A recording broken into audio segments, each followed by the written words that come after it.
The Saw series. Many people refer to the Saw series as some of the greatest movies ever, and I am one of those people. These movies aren't your typical horror movie where a guy wears a mask and murders everyone he sees. Instead, the Saw movies revolve around a man named John Kramer. However, the media gave him the nickname of the Jigsaw Killer after police found Jigsaw-like patterns in the people unfortunate enough to find themselves the victims of Jigsaw's latest traps. Jigsaw refers to his traps as games, and he targets people who he feels abuse their lives or take their lives for granted. Take Amanda Young, for example. Amanda Young was a heroin addict, and Jigsaw felt that Amanda was taking her life for granted, so he put in what's called the reverse bear trap, the trap I hate the most. Now you might be asking yourself, why am I not fond of the reverse bear trap? Well, that's easy, because it sucks. It sucks ass. There's no harm involved if you're the one in the reverse bear trap. All you have to do to get out is to cut somebody else's stomach to get the key and unlock the fucking thing within a minute. Jigsaw has two ways to tell what he refers to as his test subjects what they must do to escape their trap. Either he leaves them a tape player, or he uses his puppet Billy, a puppy he made himself while working in a toy factory. Usually, self-mutilation is the key to freedom when you're involved in one of Jigsaw's demented traps. So the first Saw movie revolves almost entirely around my personal favorite trap, the bathroom trap. In this trap, two men are shackled by their ankles to pipes on opposite sides of a big, disgusting bathroom that has earned the nickname of the Saw bathroom by many fans of the series, including me. In the middle of the room is a corpse, holding a gun in his left hand and a tape recorder in his right hand.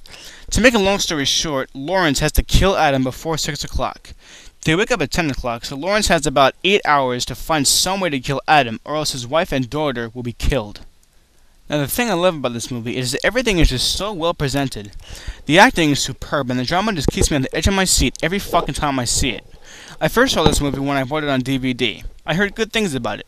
I watched the commercial for it, and I was scared yet interested at the same time. So, I popped the movie in and watched it.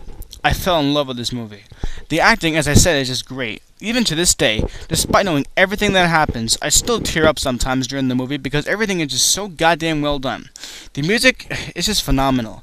My favorite track of the movie, though, is easily Hello Zep, which has basically become the official Saw theme music since it plays at least once in all three films. Although I loved the movie, I hated the ending. Adam Faulkner was one of my favorite characters in the Saw series next to Detective Eric Matthews, and even though I know it's fictional, to see him get locked in the pitch black is just gay, and it still pisses me off to this day. Now this brings up a question. Would the Adam character have lived if Leigh and James, the co-creators of the Saw series, got someone else to play the character of Adam? It's still a burning question, to me at least, to this day.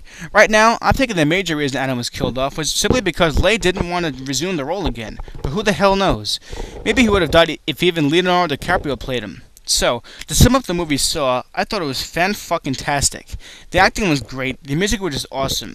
Every time a different track is played, it just captures the moment, whether it was an emotional scene or an action-packed scene. It still kicked absolute ass. The plot is just great, and it really takes a step away from the typical masked guy kills everyone plot we're seeing too goddamn often these days in horror movies. If it's still on DVD, I'd certainly recommend seeing it 100%. The movie was released in the fall of 2004, and it's 3 years later, so it might not be on DVD, but if it is, I'd check it out. I'd like to thank everyone who took their time to watch this review. I hope you found it helpful, funny, insightful, whatever, it doesn't matter. I just hope that you liked it overall, and maybe I'll do more reviews like this in the future. Thank you for watching again.